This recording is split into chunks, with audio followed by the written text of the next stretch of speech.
بسم الله والابن والروح القدس إله واحد امين. النهارده هنشرح شرح فيديو لطريقة التسجيل في البرنامج وكيفية الوصول إلى المدينة القبطية وكيفية الحركة في البرنامج وازاي نستخدمه. نبدأ مع بعض.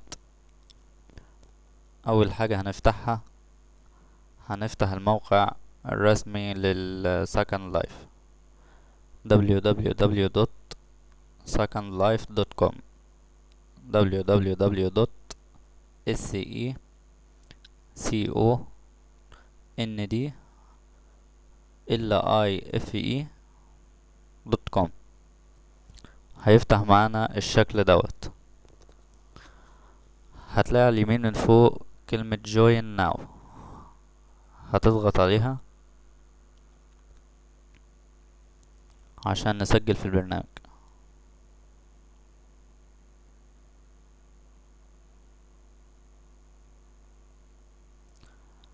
هيظهر لك الصفحة دي. أول حاجة هتختار الشخصية بتاعتك، شخصية بمعنى كلمة افاتار.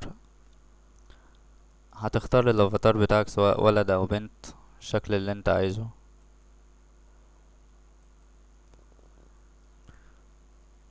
أنا وليكن هذا.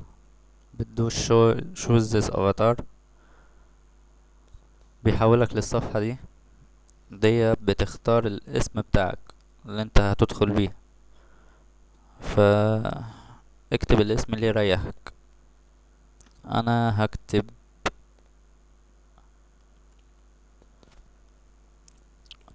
وليكن توتو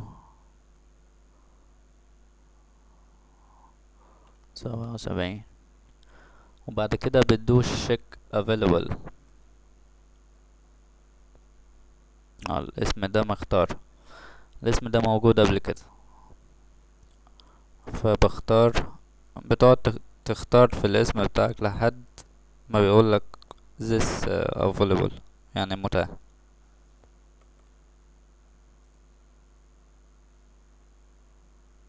it's available.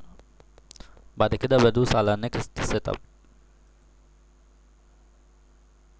بتجيني الصفحة بتاعت المعلومات اللي عايزينها زي الايميل. بكتب الايميل بتاعي،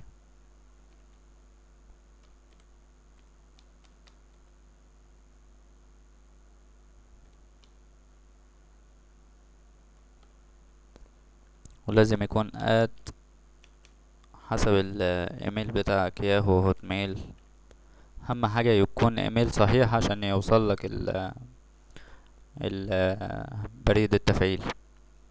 بعد كده data of birth اللي هو تاريخ ميلادك، لازم سنك يكون معدي 18 سنة.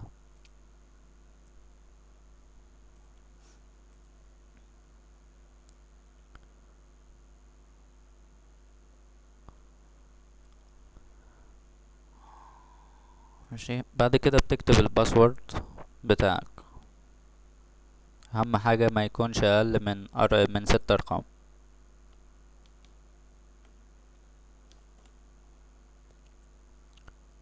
بعد كده بتختار سؤال. اختار اي حاجة واكتب اي حاجة بس احفظها. بعدين بتدوس created account.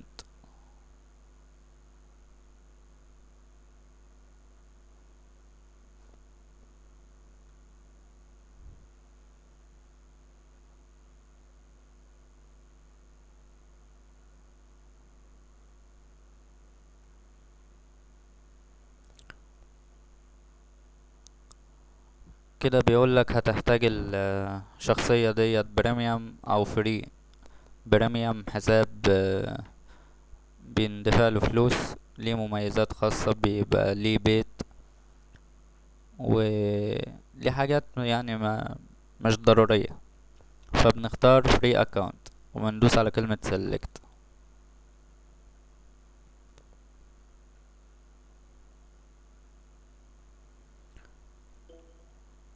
بعد كده هنا لو البرنامج مش عندك تروح جاي عامل له داونلود.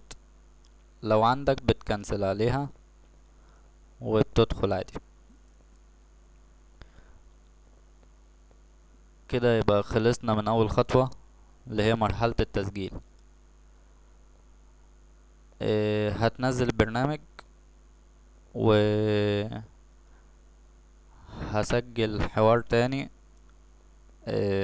اكون نزلت البرنامج عندي ودخلت معاكم من اوريكم ازاي تتحركوا في البرنامج، ازاي توصلوا للمدينة القبطية وكده. شكرا ليكم.